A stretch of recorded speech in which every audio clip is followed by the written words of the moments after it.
السلام علیکم ورحمۃ اللہ وبرکاتہ۔ الحمدللہ الواحد المتوحد بالوحدانیۃ هو اللہ، الفرد المتفرد بالفردانیۃ هو اللہ، العزیز المتعزز بالعزۃ هو اللہ، القدیر المقتدر بالقدرة هو الله، قبل كل شيء هو الله، بعد كل شيء هو الله، الأول هو الله، والآخر هو الله، الظاهر هو الله، والباطن هو الله، أول الأولين هو الله، آخر الآخرين هو الله. أما بعد فأعوذ بالله من الشيطان الرجيم. بسم الله الرحمن الرحيم. من عمل صالحا من ذكر أو أنثى وهو مؤمن فلنحيينه حياة طيبة. وقال تعالى: فلا وربك لا يؤمنون حتى يحكموك فيما شجر بينهم. وقال تعالى: محمد رسول الله. صدق الله العظيم. وقال النبي صلى الله عليه وسلم: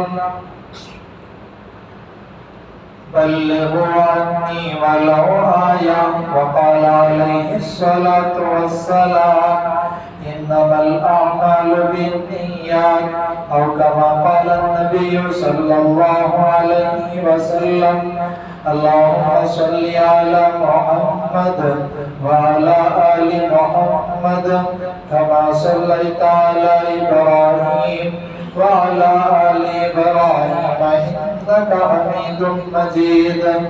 اللهم بارك على محمد وعلى آل محمد كما باركت على إبراهيم وعلى آل إبراهيم إنك حميد مجيد. محترم سامعین، کامیاب زندگی ہم کیسے گزار سکتے ہیں، اس تعلق سے کچھ ضروری باتیں عرض کرنی ہے۔ اللہ سے دعا کریں اللہ تبارک و تعالی مجھے صحیح کہنے کی توفیق عطا فرمائے۔ دیکھیں، اگر ہماری زندگی کامیاب ہونا ہو، ہم اپنی زندگی میں کامیابی کے ساتھ، زندگی کے اصول کے ساتھ اپنی عمر گزارنا ہو، تو سب سے پہلی شرط اللہ نے بیان کی: من عمل صالحا، جو کوئی اعمال صالحہ کرے، من ذکر،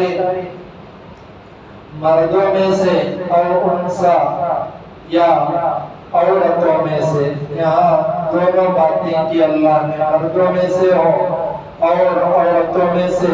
وَهُوَ مُؤْمِنٌ، اعمال صالحہ بھی قبول کب ہوں گے؟ جبکہ وہ ایمان والا ہو۔ فَلَنُحْيِيَنَّهُ حَيَاةً طَيِّبَةً، اللہ اس کی زندگی کو پاکیزہ زندگی بنا دیں گے۔ تو یہاں شرط ہے کہ اپنی زندگی میں خوشی دیکھنا ہو، کامیابی دیکھنا ہو، تو تم کو ایمان کے ساتھ اعمال صالحہ کرنا پڑے گا، نیک اعمال کرنا پڑے گا، اعمال سیئہ، برے اعمال سے اپنے آپ کو بچانا پڑے گا۔ صحابہ رضی اللہ عنہم اجمعین جس جگہ بھی جاتے، کامیابی کامرانی کی منزل کو پہنچ جاتے۔ واقعہ ہم سن کر ہیں، ایک مرتبہ سمندر سامنے تھا، صحابہ کے ساتھ گھوڑے تھے، اور صحابہ کے ساتھ گھوڑے ہوتے ہوئے سعد بن ابی وقاص نے یہ اعلان کیا کہ سمندر کے اندر گھوڑوں کو چھوڑ دو۔ تو گھوڑے سمندر میں ایسے گزر رہے تھے جیسے زمین پر گزرتے ہوں۔ کتابوں میں لکھ کر ہے کہ زمین پر جب گھوڑے گزرتے ہیں تو ٹک ٹک کی جو آواز آتی ہے ویسی آواز سمندر میں بھی آ رہی تھی۔ اس میں ایک اہم بات مجھے یہ بتانی ہے کہ سعد بن ابی وقاص امیر تھے اس وقت۔ پیغمبر فرمایا سارے صحابہ سے کہ اگر کسی سے اس وقت کبیرہ گناہ ہو رہا ہو تو وہ اپنے گناہوں کی معافی مانگ لے۔ علماء فرماتے ہیں کہ 36,000 کا لشکر تھا، یعنی 30 پر 6,000 کے لشکر میں صحابہ تھے۔ کہیں بھی یہ بات نظر نہیں آئی کہ کسی سے کبیرہ گناہ ہوتا ہو۔ تو جب گناہوں سے انہوں نے اپنے آپ کو بچا لیا تو اللہ نے ان کو ایسی کامیابی دی کہ سمندر بھی ان کو راستہ دینے پر مجبور ہو رہے تھے۔ آج ہر قسم کے گناہ کے عادی ہم ہو گئے، جس کی وجہ سے آج کامیابی کامرانی ملنا ہمیں مشکل ہوتا ہے۔ دیکھیں اللہ نے ہر چیز کے اندر ایک ترتیب بنائی ہے، اس ترتیب پر ہم جب چلیں گے ترتیب میں اللہ نے برکت بھی رکھی ہے۔ اب جب ہم ترتیب پر چلیں گے کامیابی کامرانی ہمیں ملے گی۔ دیکھیں اگر کوئی زندگی میں زراعت کرتے ہو یا کوئی درخت ڈالتے ہو تو درخت کا بیج ڈال کر پھر اچانک اس میں پھل نکل نہیں آتے، اس میں پہلے پتے بنتے پھر پھول پھر پھل۔ یہ اللہ نے اصول بنایا، کوئی یہ نہیں کہہ سکتا کہ بیج ڈالتے ہی پھل مجھے مل جائے۔ دیکھیں علماء فرماتے ہیں کہ 4 باتیں کرنا شفی الحجر، پتھر پر لکیر کے مانند ہے کہ ہم جب اپنے اعمال سنواریں گے اللہ حالات کو بنائیں گے۔ آج کل کسی کے سامنے دعوت دین یعنی دین کی دعوت دی جائے تو بہت سو کی زبان میں یہی آتا ہے کہ کوئی پرابلم ہے، کوئی مسئلہ کھڑا ہے، وہ مسئلہ جب حل ہو جائے گا ہم اعمال میں جڑ جائیں گے۔ علماء فرماتے کہ نہ، کہ دنیا ایسی جگہ اس میں حالات آتے رہتے ہیں، ہم جب اپنے اعمال کو درست کر لیں گے اللہ حالات کو بنا دیں گے۔ دیکھیں حضرت یوسف علیہ السلام بہت بڑے نبی گزرے ہیں، یعقوب علیہ السلام کے فرزند تھے۔ بچپن میں بھائیوں نے والد محترم سے جدا کر دیا، جیل میں ڈالے گئے، غلام بنا کر بیچے گئے۔ غلام کا مرتبہ نوکر سے کم کا ہوتا ہے، نوکر کہتے ہیں کسی کے پاس کام کرنے کو۔ اب نوکر جو ہوتا ہے اسے کچھ نہ کچھ تنخواہ تو ملتی ہے، سیلری تو ملتی ہے، مگر جو غلام ہوتا ہے اس کا کوئی مرتبہ نہیں ہوتا، صرف وہ کام کر سکتا۔ ایسا مرتبہ دیا گیا، وقت ایسا بھی آیا کہ بعض دنوں تک یا علماء لے کر 7 سال تک یوسف علیہ السلام کو جیل کی سلاخوں میں ڈالا گیا، مگر ان کے اعمال درست تھے، اعمال صالحہ تھے۔ اللہ نے ایسی برکت دی ان اعمال کی بدولت کہ اللہ نے وقت کا بادشاہ اجنبی جگہ پر بنا دیا۔ علماء یہ بات بھی لکھ کر ہے کہ یعقوب علیہ السلام کے بیٹے یعقوب کے بیٹے یوسف علیہ السلام جن کو جب کنویں میں ڈالا گیا، پھر کچھ ڈاکوؤں نے حضرت یوسف کو جا کر بازار میں فروخت کیا، پھر یوسف مصر پہنچ گئے تو مصر سے لے کر حضرت یوسف علیہ السلام کے گاؤں کو 1000 کلومیٹر سے بھی زیادہ کا عرصہ تھا۔ ایسی جگہ پر اللہ نے اجنبی جگہ پر بھی صرف اعمال صالحہ کی بدولت بڑا مقام و مرتبہ عطا کر دیا۔ تو یہاں ہمیں سبق ملتا ہے کہ ہم اپنے اعمال کو درست کر لیں۔ جب ہمارے اعمال درست ہو جائیں گے اللہ حالات کو بھی بدلیں گے اور ہماری مدد بھی کریں گے۔ یہ پہلا اصول ہے۔ اور دوسرا اصول زندگی میں کامیاب ہونے کا یہ ہے کہ ہم اپنی آخرت کو سنوارنے میں لگ جائیں۔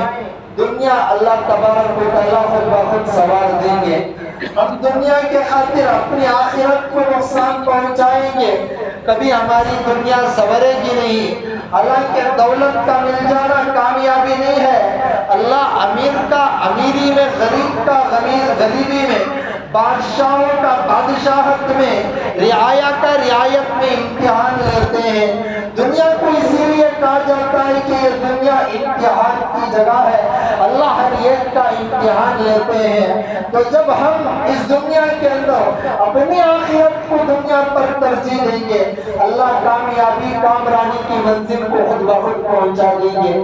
جب ہم اپنی آخرت کو سنوارنے میں لگ جائیں گے، اللہ مقام بھی دیں گے، کام بھی لیں گے، پھر اس کا فائدہ دنیا میں ظاہر ہوگا۔ حضرت مجدد الفسانی رحمت اللہ علیہ بڑے اللہ والے گزرے ہیں، ان کو الفسانی کا لقب علماء نے ایسے ہی نہیں دیا، بلکہ اللہ نے بڑا مقام دیا، اور علماء یہاں تک بھی لکھ کر ہیں کہ ہندوستان کے اندر اس وقت بآسانی ہم کو اپنے اسلام پر زندگی گزارنے کا جو شرف ملا ہے، یہ زیادہ سے زیادہ حضرت مجدد الفسانی کے کاموں کی برکت ہے۔ حضرت نے بادشاہوں کو بھی اپنے سامنے لاتے ہوئے ان سے بھی کام لیا۔ پھر ایک حکمت اللہ نے ایسی دی تھی کہ جس کی وجہ سے غیروں پر بھی حضرت کا روب دبدبا پڑ جاتا تھا۔ ایک واقعہ لکھ کر ہے کہ اس وقت کا بادشاہ کچھ بدعات میں مشغول ہو گیا۔ حضرت مجدد الفسانی رحمت اللہ علیہ کو اس کی خبر ملی کہ بادشاہ وقت کا بدعات میں مشغول ہو گیا ہے، اور بادشاہ بھی ایسے ہوتے کہ بعض دفعہ کسی کی بات کو نہیں سنتے، جب حق کی بات ان کے سامنے پیش کی جائے تو ٹھکرا دیتے ہیں۔ مجدد الفسانی رحمت اللہ علیہ تو بڑے حکیم تھے، علماء لکھ کر ہے کہ بادشاہوں کے بیٹے کو بھی حضرت مجدد الفسانی اپنے پاس بلاتے اور محبت سے یہ فرماتے کہ میں اس وقت تک جنت میں نہیں جاؤں گا جب تک کہ تم کو تمہارا ہاتھ میرے ہاتھ میں پکڑ کر میرے ساتھ کو جنت میں لے کر نہ جاؤں۔ یہ حکمت تھی۔ تو مجدد الفسانی ان کی ایک عادت تھی کہ ہمیشہ ذکر میں مشغول رہتے تھے، ذکر میں مشغول تھے۔ کچھ لوگ آئے، حضرت سے فرمایا حضرت اس وقت بدعت بہت زیادہ تیزی سے پھیل رہا اور آپ اپنے خانقاہ میں زندگی گزارے۔ حضرت نے فرمایا میرا ذکر انشاءاللہ ان میں روب دبدبا پیدا کرے گا۔ ہوا ایسا ہی کہ بادشاہ خود بخود حضرت کے پاس آیا، بدعت سے توبہ کیا۔ بدعت سے توبہ کرنے کے بعد حضرت نے فرمایا ہاں اب بدعت سے تم نے توبہ کر لیا، اس کے بعد بدعت میں نہ جاؤ۔ یہ اللہ نے ان کو ذکر میں اتنا زیادہ طاقت دی کہ سامنے والا خود بخود حضرت کے سامنے آ کر گھٹنے ٹیکنے پر مجبور ہو جاتا تھا۔ جب ہم اللہ کے واسطے اپنی آخرت بنانے میں مشغول ہو جائیں، اللہ ہماری دنیا بنا دیں گے۔ حضرت امام ابو یوسف رحمت اللہ علیہ بڑے اللہ والے گزرے ہیں۔ حنفی جو ہمارا مسلک ہے، اس مسلک میں ان کو بڑا مقام ہے۔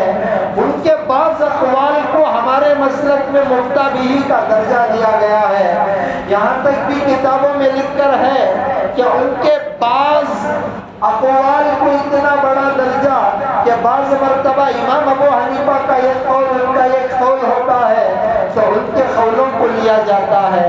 یہ مرتبے والے امام ابو یوسف ایک مرتبہ اپنے گھر سے نکل کر مسجد کی طرف جا رہے تھے۔ اس وقت کا بادشاہ ہارون رشید رحمت اللہ علیہ تھے، اپنے گھر میں بیٹھ کر کھڑکی سے مسجد کی طرف دیکھ رہے تھے۔ امام ابو یوسف مسجد کی طرف جو ہی جا رہے تھے، پیچھے دو شاگرد آئے اور حضرت امام ابو یوسف نے جو ہی اپنے جوتوں کو چھوڑا تو ان میں سے ایک شاگرد اپنے ایک جوتے کو اٹھایا حضرت کے، دوسرے شاگرد نے دوسرے جوتے کو اٹھایا۔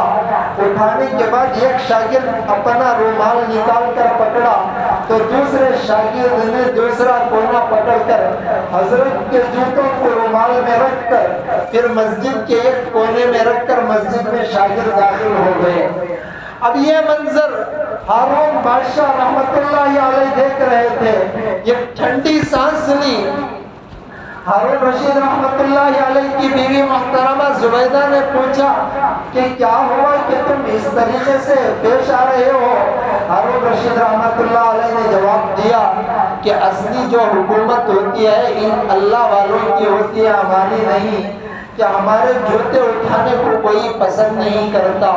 یہ وارثین انبیاء کے جوتوں کو اٹھانا اپنے لیے ہر ایک شخص سمجھتا ہے۔ یہ تربیت ہوتی ہے۔ آج ماشاءاللہ بہت سارے مدارس میں تربیت ہوتی ہے کہ اساتذہ کے جوتوں کو اٹھایا جاتا ہے، اور یہ سبق بھی دیا جاتا ہے کہ جب تم اساتذہ کے جوتوں کو اٹھاؤ گے تو ان جوتوں کو اٹھانے کی برکت گھر میں آ کر ماں باپ کے جوتوں کو اٹھانے میں تمہیں آر محسوس نہیں ہوگی۔ مگر دیکھیں، میں کھل کر بات کر رہا ہوں، آج کل سارے اسکولوں کے ماحول کو کہوں تو میری بات بے جانا ہوگی۔ اگر اسکولوں کے اندر کوئی بچہ اپنی میم اور اپنے استاد، اپنے ماسٹر کا جوتا اٹھائے تو فوراً یہ ایک عیب کی نگاہ سے دیکھا جاتا ہے کہ جوتا نہ اٹھاؤ، جبکہ تربیت اصل جو ہے وہ تعلیم سے بڑھ کر ہے۔ تعلیم کا زیادہ ہونا اصل مقصد نہیں ہے، تربیت کا زیادہ ہونا اصل مقصد ہے۔ ابو الحسن علی میاں ندوی رحمت اللہ علیہ یہ ایک بات فرمایا کرتے تھے، محض ذہانت، زیادہ ذہین کا ہونا یہ کامیابی کی دلیل نہیں ہے۔ اور حضرت نے آگے یہ بات بھی فرمایا کہ جتنے زیادہ اس وقت گمراہ فرقے اسلام میں نظر آ رہے ہیں، ان گمراہ فرقوں میں خاص طور پر ان کے جو بانی ہوتے ہیں، فرقہ بنانے کے جو بانی، یہ بہت زیادہ ذہین لوگ تھے، اور انہوں نے اپنی جوانی میں زیادہ ذہانت کی بدولت گھمنڈ کیا، تکبر کیا۔ اس تکبر کی سزا اللہ کے طرف سے یہ ملی، یہ تو گمراہ ہوئے اور اس کے پیچھے بہت ساروں کو اپنے ساتھ گمراہ بھی کر دیا۔ تو جب گمراہ ہوئے تو صرف اپنا گناہ تھا، ساروں کو گمراہ کیا تو وہ گناہ بھی ان کے نامہ اعمال میں لکھ دیا گیا۔ اب غور کرنے کا مقام ہے، خود کا گمراہ ہونا اتنا بڑا نہیں ہے جتنا دوسروں کو گمراہ کرنا برا ہے۔ حضرت علی رضی اللہ عنہ بڑے صحابی، اللہ کے نبی صلی اللہ علیہ وسلم کے داماد محترم، نبی کے چچا زاد بھائی، اللہ کے نبی نے ان کا مقام اتنا زیادہ بیان کیا کہ میں علم کا گھر ہوں تو علی علم کا دروازہ، یعنی مقام بیان کیا۔ اور چوتھے خلیفہ بھی تھے، ان کا جو قاتل ہے وہ عبد الرحمن بن ملجم ہے۔ اب یہ حضرت علی رضی اللہ عنہ کا قاتل تھا۔ صحابہ کو یہ جب ہاتھ آیا تو صحابہ نے اسے سخت سزا دی، تو اس نے کہا کہ میرے ہاتھ بھی کاٹو، میرے پیر بھی کاٹو، مگر میری زبان کو نہ کاٹنا۔ صحابہ نے پوچھا کہ تو یہ بات کیوں کرتا کہ تیرے ہاتھ بھی کاٹ لیے جائیں، تیرے پیر بھی کاٹ دیے جائیں، مگر تیری زبان کی بات کیوں؟ اس نے کہا کہ میری زبان سے میں ہمیشہ ذکر کرتا ہوں۔ بڑا ذاکر تھا، ذاکر ہونے میں کوئی اس کی دوری کی بھی بات، مگر اس کا فتنہ اتنا پھیلا آج رابضی کی شکل میں نظر آتا ہے۔ تو فتنہ تو ڈال کر وہ چلا گیا، مگر جو گناہ ان سے ہو رہا ہے آج اس کا بانی کو یہ گناہ پہنچتا ہے۔ علماء لکھتے ہیں کہ اگر کوئی آج بھی کسی دوسرے کو قتل کرے، یہ قتل کا گناہ حضرت آدم علیہ السلام کے بیٹے کو پہنچتا ہے، قابیل کو، کس وجہ سے وہ قتل کا بانی تھا۔ تو اس لیے ہم کسی اچھی چیز کے بانی بنے مگر بری چیز کے بانی ہرگز نہ بنے۔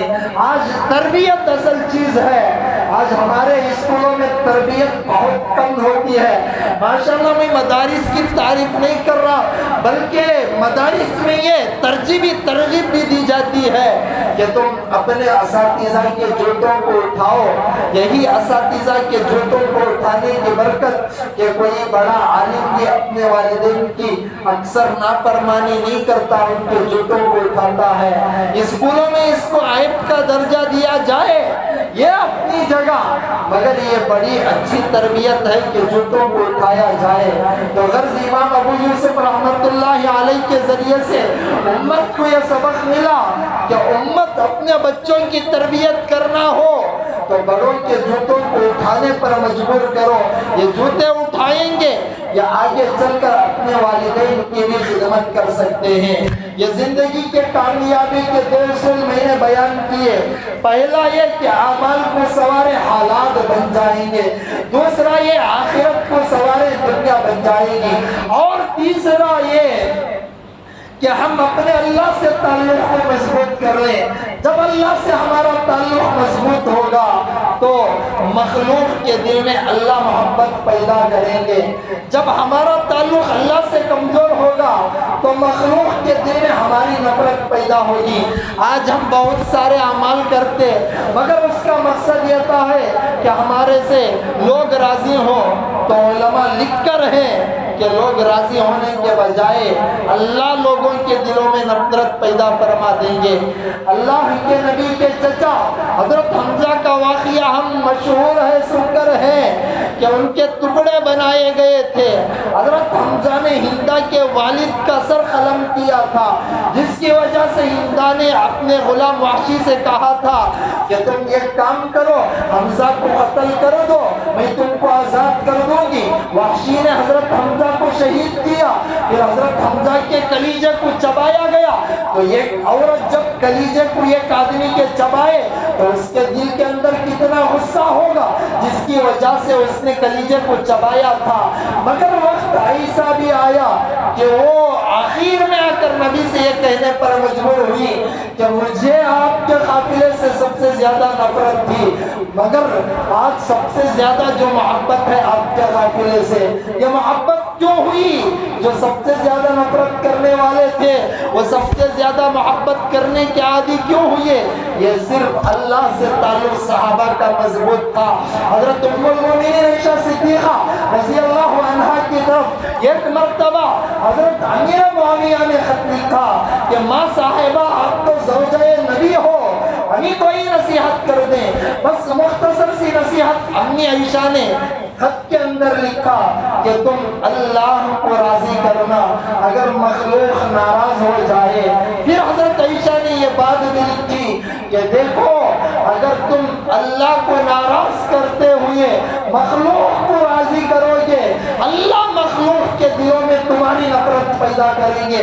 اور آگے امی عائشہ نے یہ بات امیر معاویہ کو نصیحتاً لکھی کہ اگر اللہ کو راضی کرنے کے واسطے مخلوق کو ناراض کرو گے، دلوں میں محبت پیدا کرنے کی طاقت اللہ کے پاس ہے۔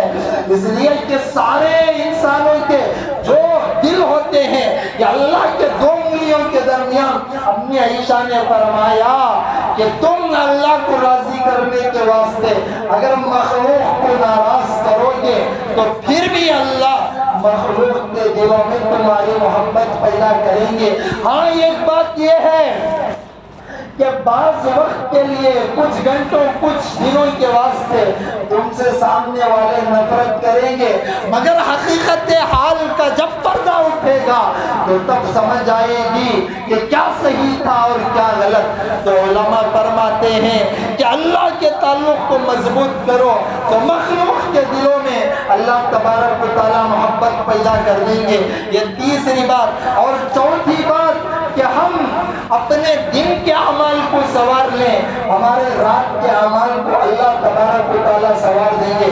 دن کے اعمال سورے نہیں، رات کے اعمال سوار نہیں سکتے۔